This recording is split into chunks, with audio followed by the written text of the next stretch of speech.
स्वागत है आप सभी का स्वर्ण रेखा प्राइवेट आईटीआई में। आज के इस वीडियो में हम लोग वैद्युतिक परिपथ यानी इलेक्ट्रिक सर्किट के बारे में पढ़ेंगे, जानेंगे, समझेंगे।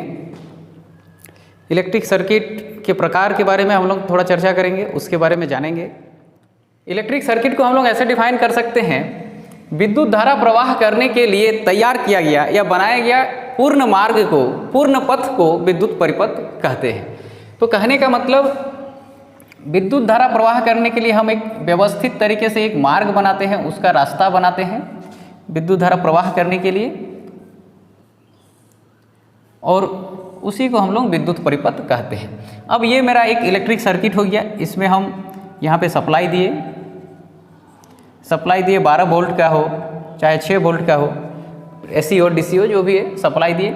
ये मेरा स्विच है और ये मेरा लोड है। अब हम बात करेंगे ये जो इलेक्ट्रिक सर्किट है ये कितने प्रकार के होते हैं। जनरली जब आप सप्लाई दिए और लोड तक आपका सप्लाई नहीं पहुंचा, लेकिन आप पहुंचाने का व्यवस्था पूरा है, बस एक क्लिक, एक बार आप स्विच ऑन कीजिएगा, सप्लाई यहाँ तक पहुंच जाएगा, क्योंकि बीच में ये सर्किट जो है ब्रेक है, अभी सर्किट ब्रेक है। तो जब सर्किट खुला हुआ है, तब इस परिपथ को हम लोग बोलेंगे ओपन सर्किट।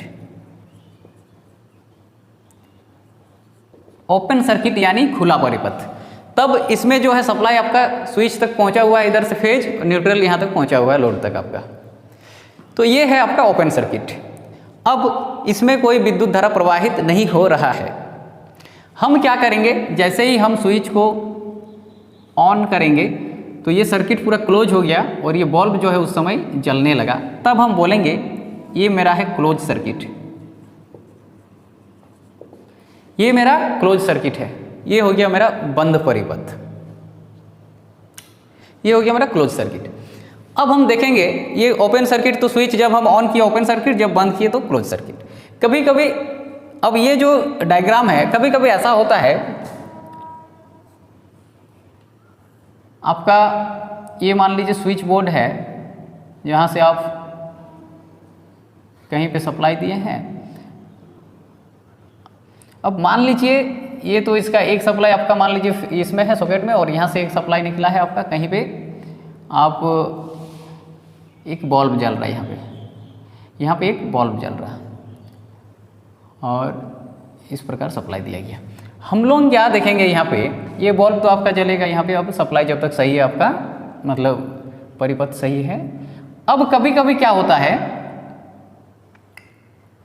ये दोनों तार फेज न्यूट्रल आपस में एक दूसरे के संपर्क में आ जाते हैं, और एक दूसरे के संपर्क में जब आ जाते हैं तो हम देखें, ये जब रास्ता इसका, ये परिपथ जो था पहले यहाँ तक था, यहाँ से था पहले, लेकिन जब ये एक दूसरे के संपर्क में आते हैं तब ये परिपथ यहीं तक रह गया, इधर और नहीं बढ़ा ये परिपथ, क्योंकि इस जगह पे जो है एक दूसरे के टच में आ गया, संपर्क में आ गया, तो ये परिपथ यहीं तक आपका रह गया। मतलब फेज न्यूट्रल ये आपस में दोनों यहाँ पे मिल गए लोड से पहले ही, तो यहाँ पे फेज न्यूट्रल मिल गए। अब ये परिपथ जो है पहले मेरा थोड़ा लंबा था, अभी थोड़ा सा शॉर्ट हो गया, और यहीं से इसको हम लोग लिख लेंगे कि जब सर्किट ऐसे बनता है, कभी ऐसा हो जाता है कि लोड तक पहुँचने से पहले ही फेज न्यूट्रल मिल जाता है, तब इसको हम लोग बोलेंगे शॉर्ट सर्किट। ये हो गया आपका शॉर्ट सर्किट।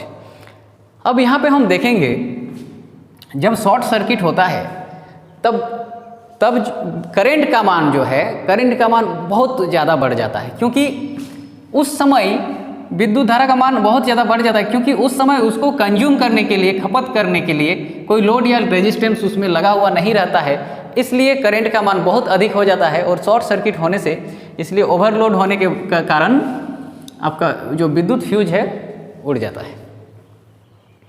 तो ये तो अलग चीज़ हो गया। यहाँ पे हम सर्किट का टाइप का बात अगर किए तो लोड तक पहुँचने से पहले ही जब हम फेज न्यूट्रल एक दूसरे के संपर्क में आ जाते हैं, कांटेक्ट में आ जाते हैं, तब हम बोलेंगे ये सर्किट पहले मेरा लॉन्ग था, अभी शॉर्ट हो गया, तो इसलिए इसका नाम हो गया शॉर्ट सर्किट। चलिए अब हम और एक चीज़ देखते हैं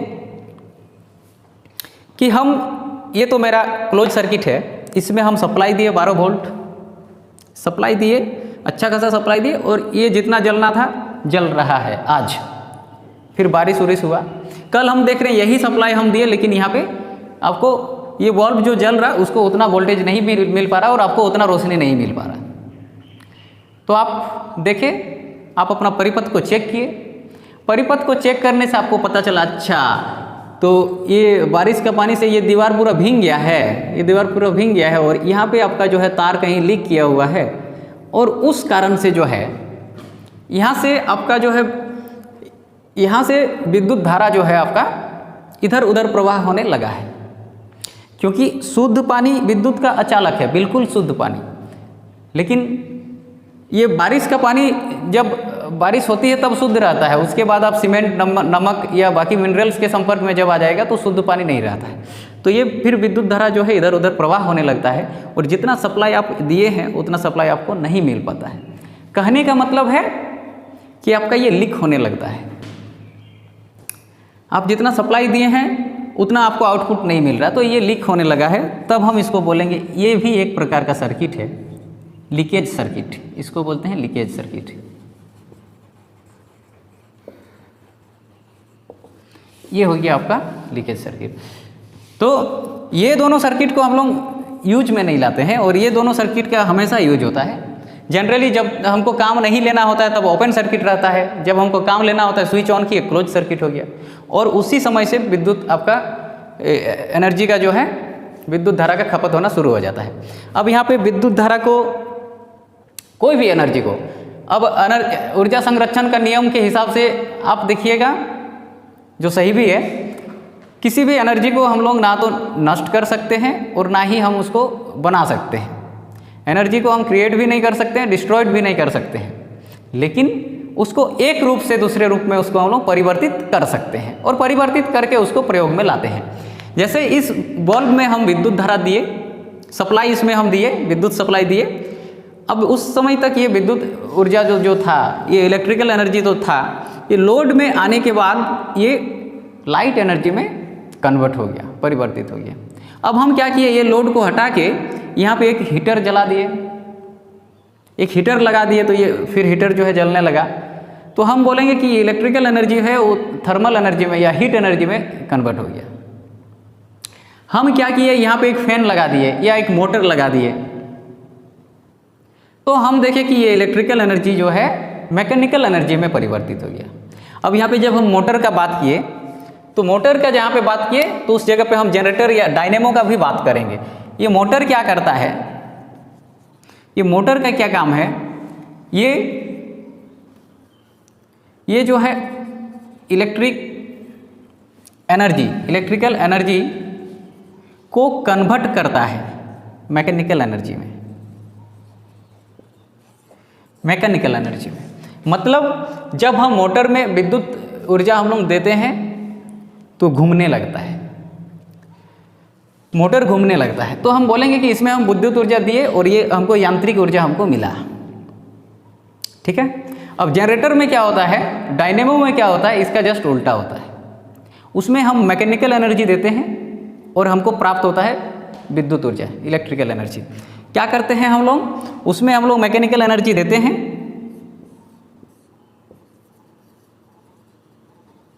इसमें हम लोग मैकेनिकल एनर्जी देते हैं और हमको इलेक्ट्रिकल एनर्जी मिलता है।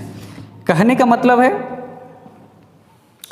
जहाँ पे विद्युत ऊर्जा का उत्पन्न होता है, जल विद्युत ऊर्जा का अगर हम बात करेंगे या पवन ऊर्जा का भी बात कीजिए आप, इसमें जो कॉन्सेप्ट है वही है कि आप इसमें विद्युत सप्लाई दीजिएगा तो ये घूमेगा, और अगर आप इसको घुमाओगे तो ये विद्युत ऊर्जा आपको देगा। यही डिफरेंस है, ज़्यादा कुछ नहीं। अब जल विद्युत परियोजना में जहाँ पे होता है, डैम का पानी टरबाइन को घुमाता है, फिर टरबाइन जो है रोटर को घुमाता है। इस प्रकार आप वहाँ से जो मैकेनिकल एनर्जी इलेक्ट्रिकल एनर्जी में कन्वर्ट होता है। और मोटर में क्या होता है, वही इलेक्ट्रिकल एनर्जी को जब हम लोग मोटर में सप्लाई देते हैं तो इलेक्ट्रिकल एनर्जी मैकेनिकल एनर्जी में कन्वर्ट हो जाता है। तो ये सब बात है। आज का इस वीडियो का टॉपिक हम लोगों का था इलेक्ट्रिक सर्किट, विद्युत परिपथ। विद्युत परिपथ किसे कहते हैं, हम लोग एक पूर्ण मार्ग बनाते हैं विद्युत धारा प्रवाह के लिए। विद्युत धारा सही ढंग से प्रवाह करे उसके लिए एक रास्ता सही बनाते हैं, उसको हम लोग विद्युत परिपथ